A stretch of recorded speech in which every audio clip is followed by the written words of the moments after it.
Based on this article, Affirmative Action Plan is NEP, New Economic Policy. The NEP was an affirmative action with clear objective to elevate the economic status of the Malay and to close the gap economy disparity among the ethnic groups. The NEP has restructured society through institutional mechanism provided under a radical ethnic-based re-engineering exercise. Secondly, state-backed investment institution SAI and GLC acquire and assume control of medium and large leased enterprise owned by the Chinese.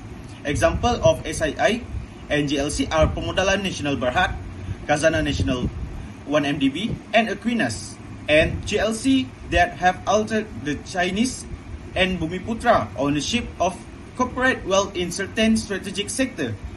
Furthermore, SII and GLC play an important role to help and expand Bumiputra commercial and industrial community toward national and global level. Based on this article, the concept of power definition by Karl Marx can also be related with the situation of the Chinese entrepreneurs in Malaysia after affirmative policy has been implemented. In this case, the power benefits directly when the state-backed investment institution took control of Chinese-owned firms and create a dominant situation for them in Malaysia economic terms. Furthermore, this kind of situation actually will influence the political or business group to manipulate the state regulation for their own advantage. In the context of Malaysia, the state intervened in the Malaysian economic sector to help increase Bumiputra economic status. For example, the state intervention commodity sector, automotive sector, and utility sector.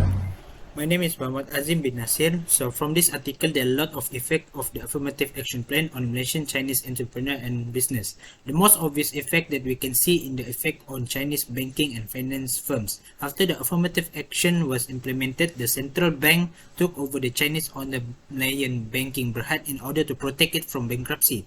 The Bumiputra capital ownership has increased in the Chinese banking firms around Malaysia. Only the public and Hong Leong Bank left as a Chinese-owned bank firms that survive on bank consolidations.